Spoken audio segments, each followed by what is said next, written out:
What up, dude bros? I'm Frank. Yo, check this out. Mega Sniper Rifle by Spitfire Products. Spring-powered, bolt-action, high-powered sniper rifle that takes Centurion magazines. It's 3D printed and it shoots insanely hard for a Mega Blaster. Super cool blaster, let's get into it. So this is not a Nerf brand blaster. This is not an off-the-shelf blaster. This whole thing is 3D printed. And it's really hard to tell unless you're really up close. The print quality is awesome. So an external overview, starting up at the front. There is actually an in-strike barrel attachment point. So if you want to put on a Nerf attachment, you technically can. Keep in mind, this is a Mega Blaster, so if you try to shoot a Mega Dart through an Elite barrel, it's going to clog, it's not going to work. But you can put it on there if you want to. And this also means you can put the included barrel onto your Strife or another Nerf blaster, which is pretty cool. Is it necessary? No, but it's freaking tactical. Hasbro's barely releasing anything with the in-strike barrel lug. But the 3D printed aftermarket community is? In a Mega launcher? That doesn't even make sense, but it's still awesome.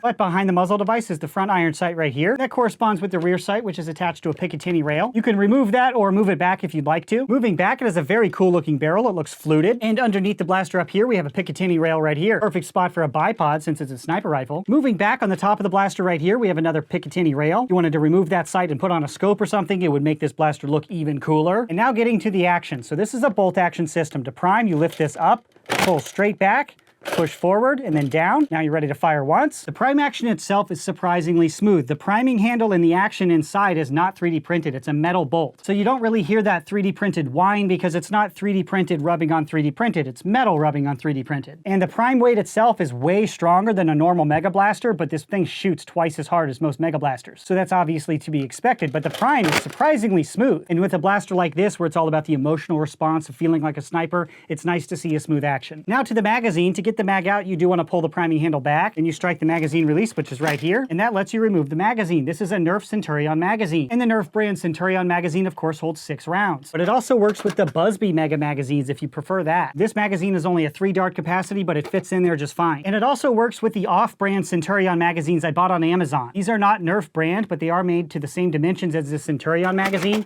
and it works just fine in this blaster. However, the blaster is not compatible with the Nerf Moto Strike magazine. It just doesn't fit in there. It's not compatible. The designer of this blaster is fully well aware of that, and he does not advertise compatibility with the Moto Strike mag. And a 10-round magazine with a sniper rifle, get out of here, that's too much. But when you use magazines that are compatible with the blaster, the magazine well works just fine. Moving back to the trigger pull is pretty normal. This blaster does not have slam fire. Now moving back to the grip. Now this grip is super tight because of the plunger tube right above it. I've actually shot bolt guns with a chassis design just like this. They are common in long-range precision rifle matches. However, those rifles do not have plunger tubes on top of the grip like this. The problem with the plunger tube being right here is it really interferes with the thumb's ability to get around the grip. If you're shooting precision long range, you're very often on a barricade or a bipod or on a bench. And when you're shooting supported like that on a bipod, it's not that big a deal to leave your right thumb on this side of the blaster. This is a very common grip when you're trying to shoot stuff beyond 600 yards. And if you're gripping the blaster like this, the plunger tube is not a big deal at all. However, when shooting Nerf guns, I'm very rarely shooting stationary on a bipod. I'm almost always moving around trying to shoot like this. And when you're shooting like that, trying to be more mobile, this grip is a little bit cramped. I kind of got used to it and I made it work, and I typically just left my right thumb over here, and then I just controlled my aim almost entirely with my left hand. And it worked, it's just not really ideal. So man, not a super comfortable grip, but it's not really a traditional blaster that you're going to be holding for hours and hours. Moving back to the stock, this is a non-removable, non-adjustable stock, even though in the rear it does actually have an adjustment wheel right here, which looks like an adjustable stock, but you're not supposed to prime or shoot the blaster when this is retracted like this. This is just to get to the spring spacer system in the rear. So you want to fully close that before you shoot the blaster. So it looks adjustable, but it's not functionally adjustable. And on the left-hand side of the stock right here, there's a sling mount built in. That's an external overview of this blaster. It looks gorgeous. There's a lot of intricate details going on cosmetically, but functionally it's pretty simple to use. So that's the overview. Now I'll show you the blaster firing. Shooting Nerf Mega AccuStrike rounds out of a Centurion magazine.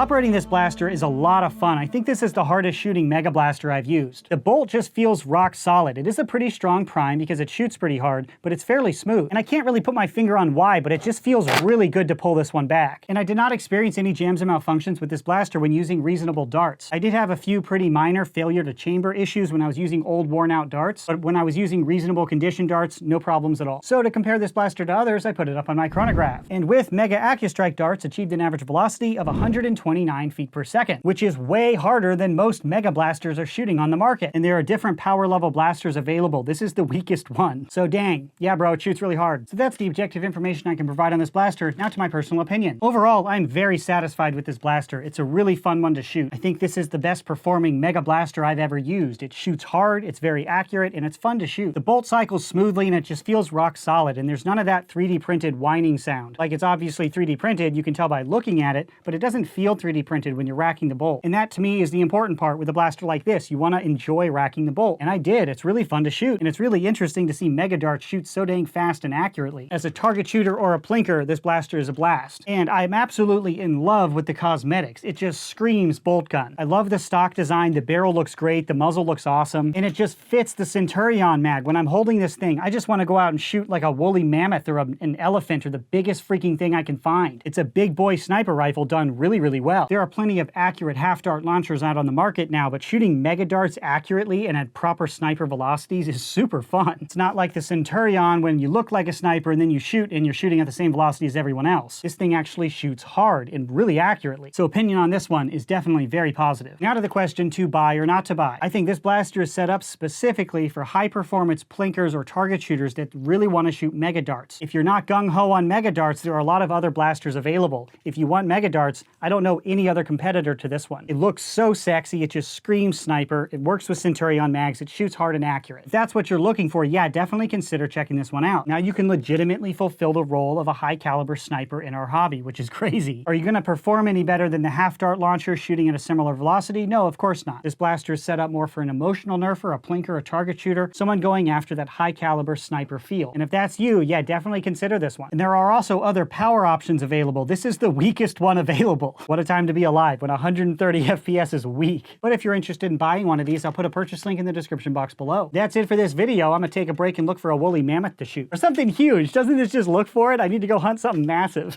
Where's Matt's mom when you need her? But that's it for this video. Thanks so much for watching, bros. And as always, stay tactical.